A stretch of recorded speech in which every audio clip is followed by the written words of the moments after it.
everyone and welcome back to my channel, and if you are new here then hello and welcome. My name's Alexis and today I want to share with you how to make my delicious spicy black and cannellini bean soup. As I just mentioned, today I want to share with you how to make my spicy black and cannellini bean soup. So it's a very cold and wet day in the UK today. By the time this video goes up, I think it will be warmer here.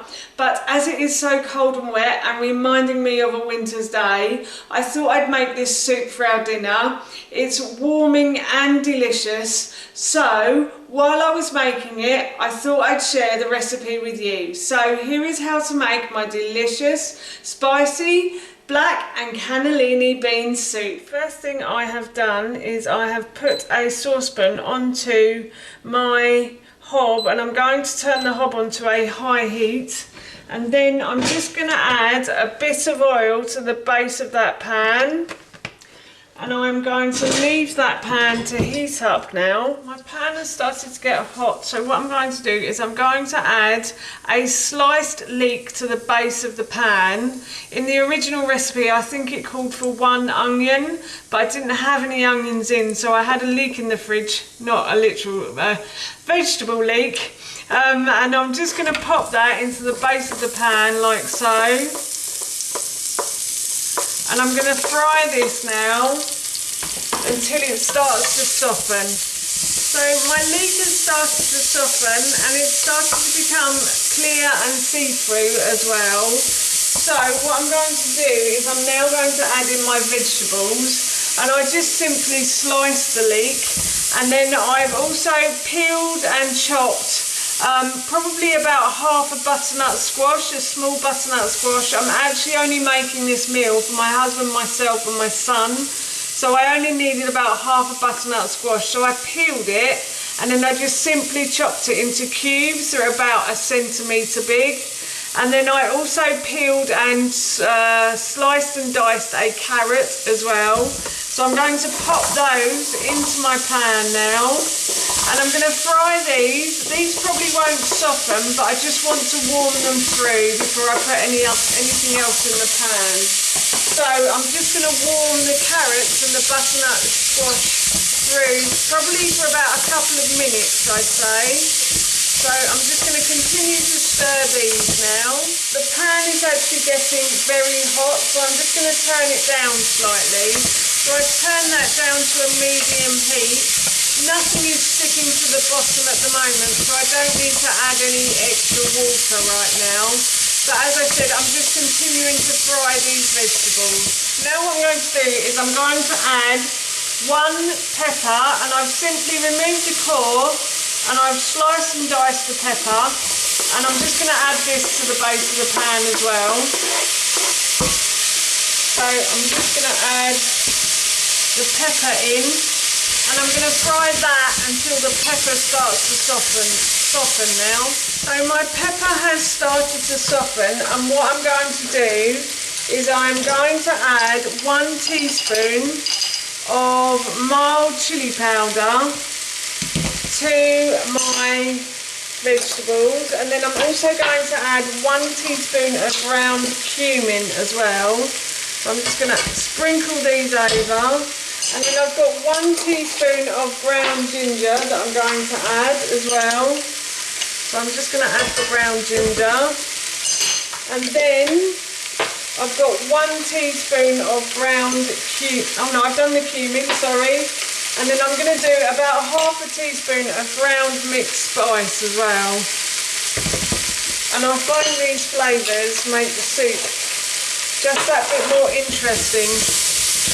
If you wanted it a bit spicier, you could use hot or medium chilli powder as well.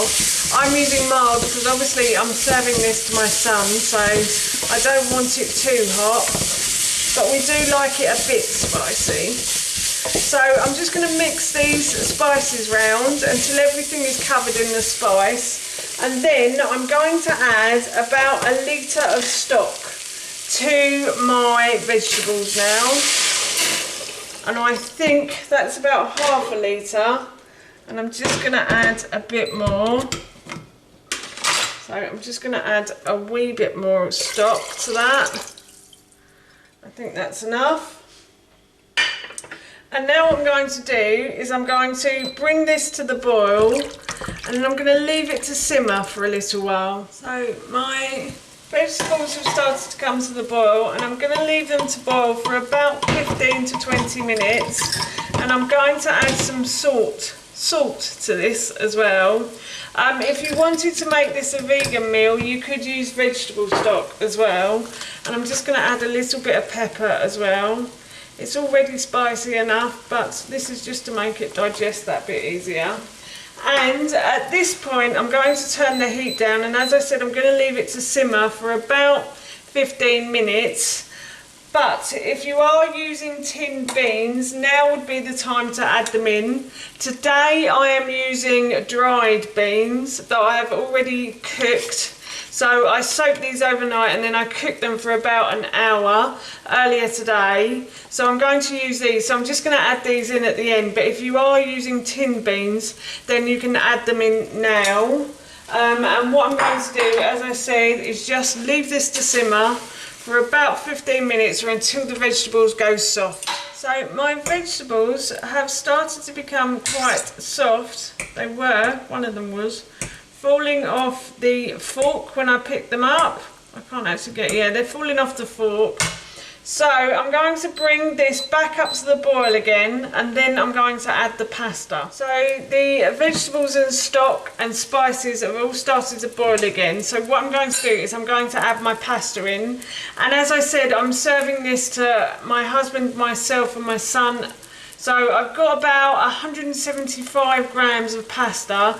Normally I would say about 300, and this is gluten-free pasta as well. So this is split green pea pasta that we like to eat. I have a gluten intolerance, so I always use stuff like this. So I'm just going to cook this in all of the stock as per the packet instructions.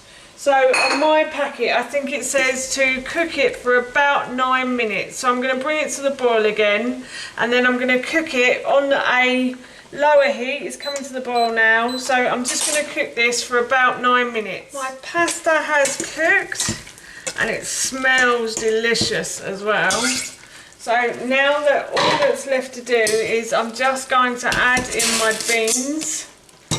I'm going to mix those around like so, and that, my friends, is my spicy black bean and cannellini bean soup done, and I'm so looking forward to my dinner. This smells absolutely yummy. So I've turned the heat off, and what I'm going to do is I'm just going to serve myself some of this into a bowl like so. As I said, it smells really yummy, and then I'm just going to try a little bit.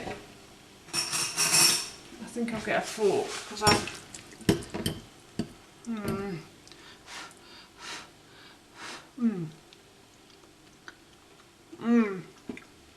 Yep, that's really good.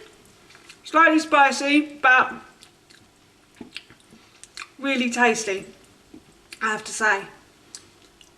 Yum, yum, yum. That's how you make my delicious spicy black and cannellini bean soup, and that recipe I will link in the description box below for you. As I mentioned earlier, I'm off to have this for my dinner now, and it smells so good. I cannot wait to eat it. So that's it from me. Thank you so much for watching. Please feel free to give me a big thumbs up if you enjoyed this video, and please feel free to leave any comments below. And please don't forget to hit that subscribe button. See you all soon. Bye.